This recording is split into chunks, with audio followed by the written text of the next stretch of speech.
Welcome to RM biology আরও একটি নতুন এবং গুরুত্বপূর্ণ ভিডিওতে স্বাগত। আজকের ভিডিওটি যারা 2024-এ মাধ্যমিক পরীক্ষা দেবে অর্থাৎ তাদের জন্য কিন্তু অত্যন্ত গুরুত্বপূর্ণ ভিডিও। আজকের ভিডিওতে আমরা ABT এর টেস্ট পেপার সলভ করব। ABT এর টেস্ট পেপারে পেজ নম্বর 8 সলভ করব। ভিডিওটি অবশ্যই শেষ পর্যন্ত দেখো, যারা চ্যানেল নতুন চ্যানেলটি সাবস্ক্রাইব করে নাও। এরকমভাবে আমি তোমাদের কিন্তু ABT এর টেস্ট পেপারটা কমপ্লিট করিয়ে দেবো। চলো প্রথম প্রশ্ন আমরা দেখে নিই। প্রথম প্রশ্ন আছে শ্বাসমূলের বৃদ্ধি এক প্রকার। শ্বাসমূলের বৃদ্ধি এক প্রকার, দেখো চারটে অপশন আছে, চারটে অপশনের মধ্যে কি হবে? প্রতিকূল আলোকবর্তী চলন, প্রতিকূল আলোকবর্তী চলন। তারপরে হচ্ছে কি প্লাসেন্টা গঠনে সাহায্য করে। প্লাসেন্টা গঠনে কে সাহায্য করে? প্লাসেন্টা গঠনে কিন্তু প্রোজেস্টেরন সাহায্য করে। তারপর কোনটি রোটেটর পেশি? উত্তরে যাবে পাইরিমরফিস। উত্তর কি হবে? পাইরিমরফিস।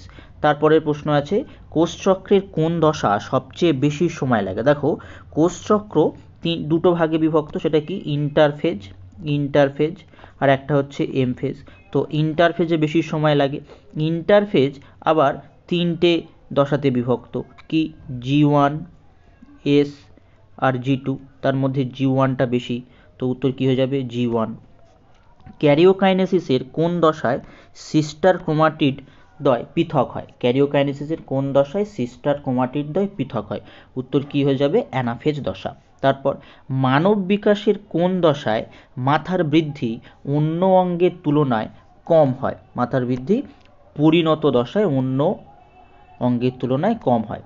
তারপর হিমোফিলিয়া বাহক মাতা ও স্বাভাবিক পিতার বাহক ও আক্রান্ত পুত্র সন্তানদের অনুপাত কত? এক্ষেত্রে উত্তরটি কি হবে? 1:1। তারপর ইমাস্কুলেশনের ফলে কি হয়? উভলিঙ্গ ফুল স্ত্রী ফুলে পরিণত হয়। উভলিঙ্গ ফুল স্ত্রী ফুলে পরিণত হয়। এক সংকর জননে F2 জনুতে লম্বা মটর গাছের জিনোটাইপ কত প্রকার? লম্বা মটর গাছের জিনোটাইপ কত প্রকার হয়? 2 প্রকার হয়, 2 প্রকার। তারপর অর্জিত বৈশিষ্ট্যের উত্তরাধিকার সূত্রটি প্রবক্তা হলেন। উত্তরাধিকার সূত্রের যে প্রবক্তা তিনি হলেন ল্যামার্ক। তারপর পরবর্তী প্রশ্ন নিষ্ক্রিয় অঙ্গ নয় কোনটি? এক্ষেত্রে দেখো মানুষের কক্সিস নিষ্ক্রিয় অঙ্গ, মানুষের কর্ণছত্রের পেশি নিষ্ক্রিয় অঙ্গ। গিনিপিগের সিকাম কিন্তু নিষ্ক্রিয় অঙ্গ নয়, গিনিপিগের সিকাম নিষ্ক্রিয় অঙ্গ নয়। তারপর শারীরবৃত্তীয় অভিযোজনের উদাহরণটি হলো, শারীরবৃত্তীয় অভিযোজনের উদাহরণ কিন্তু উটের অতিরিক্ত জল ক্ষয় সহন।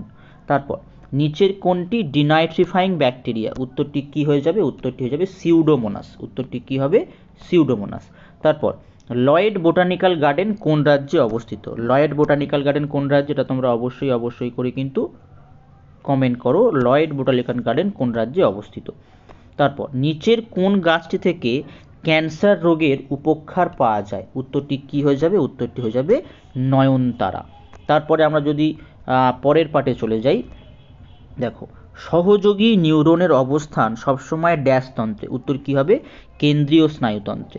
তারপর উদ্ভিদের ভ্রূণস্থলিতে যে সহকারী কোষ থাকে তার সংখ্যা কতগুলো? তার সংখ্যা 2টো। তারপর উচ্চতা সাপেক্ষে ক্যাপিটাল টি স্মল টিকে আমরা কি জানি? হাইব্রিড বলি বা হেটেরোজাইগাস বলি। তাহলে কি হবে? লম্বা সংকর জীব। তারপর ড্যাশ ব্যক্তবীজীয় গুপ্তবীজীয় উদ্ভিদের মধ্যে সংযোগ রক্ষা করে। উত্তর কি হয়ে যাবে?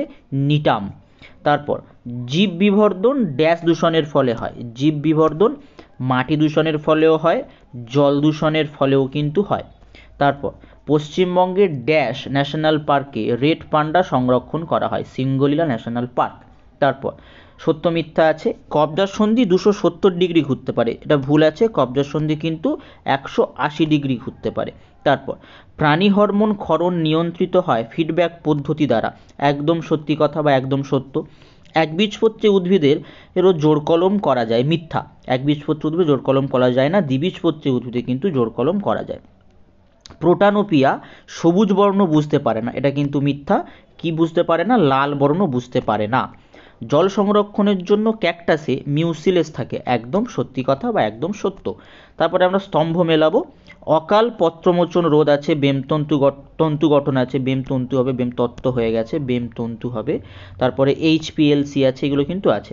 তো চলো আমরা দেখে নিই অকাল পত্রমোচন রোধ কে করে? অকাল পত্রমোচন রোধ করে সাইটোকাইনিন। দেখো বেমতন্তু গঠন কে করে? মাইক্রোটিবিউলস। HPLC কি? থ্যালাসেমিয়া। ডারউইনের মতে প্রকরণ সৃষ্টি কি? প্রকৃতির খেলা। জীববৈচিত্র্য কি? ডাব্লিউ.জি. রোসেন। গৌণদূষককে? প্যান। ঠিক আছে, এই পিডিএফটি তোমরা কালেক্ট করে নিও, আমি কিন্তু পিন কমেন্টে দিয়ে রাখবো। তারপর দেখো, বিসদৃষ্টি বেছে লেখোর কথা বলা হয়েছে। বিসদৃষ্টি কি? অটোলিথ আছে, অন্তকর্ণ আছে, এন্ডোলিঙ্ক আছে, তারপরে সাইনোভিয়াল তরল আছে। সাইনোভিয়াল তরল বাদে সবগুলোই কিন্তু কর্ণ সম্পর্কিত বা কান সম্পর্কিত। চোখের কোন আবরণটি না থাকলে ছানি অপারেশনের সময় লেদ প্রতিস্থাপন করা যেত না? উত্তর হবে কর্নিয়া। তারপরে পরবর্তী প্রশ্ন যদি আমরা যাই, ক্রোমোজোমের সেন্ট্রোমিয়ার অঞ্চলে কোন ক্রোমাটিন থাকে? উত্তরটি হবে হেটারোক্রোমাটিন থাকে। লোকাস কি? ক্রোমোজোমের যে স্থানে জিন অবস্থান করে বা যে নির্দিষ্ট স্থানে জিন অবস্থান করে তাকে আমরা কি বলতে পারি? লোকাস বলতে পারি। মিলার ও উরের পরীক্ষায়, তাদের পরীক্ষায় NH3 ও CH4 এর অনুপাত কি ছিল? 1:1 ছিল। তারপর মেটাস্ট্যাসিস কি? মেটাস্ট্যাসিস বা স্থানান্তরণ হচ্ছে ধারণাকৃত দেহের ভিতরে থাকা কোনো রোগ সৃষ্টিকারী এজেন্টের প্রথম বা প্রাথমিক উৎপত্তিস্থল থেকে ওই শরীরেরই ভিন্ন কোনো অংশে ছড়িয়ে পড়ার প্রক্রিয়া। সাধারণত ক্যান্সারজনিত টিউমারে ছড়িয়ে পড়ার নির্দেশ করতে এই পরিভাষাটি ব্যবহার করা হয়। ঠিক আছে, তারপরের প্রশ্ন, নিচের চারটি বিষয়ের মধ্যে কোনটি অপর বিষয়গুলির অন্তর্গত? তিনটি, সেই বিষয়টি খুঁজে বার করো এবং লেখো। তো কি কি আছে? গর্ভদণ্ড আছে, গর্ভপত্র আছে, গর্ভাশয় আছে, গর্ভমুণ্ড আছে। তাহলে গর্ভপত্র উত্তরটি হয়ে যাবে। তারপর গর্ভপত্রের তিনটে অংশ আমরা প্রত্যেকেই জানি, এটা ব্যাখ্যা আমি লিখে দিয়েছি। তারপরে যে প্রশ্নটা আছে, প্রশ্নটা একটু কঠিন আছে। গ্রো অ্যান্ড রিলিজ পদ্ধতিতে কোন প্রাণীর সংখ্যা বৃদ্ধি করা হয়? উত্তরটি কী হবে? উত্তরটি হবে কুমিরের সংখ্যা বৃদ্ধি করানো হয়। তো এই পর্যন্ত আজকের ভিডিওটি। তোমরা অবশ্যই পিন কমেন্ট থেকে ভিডিওটির যে পিডিএফটি আছে কালেক্ট করে নিও।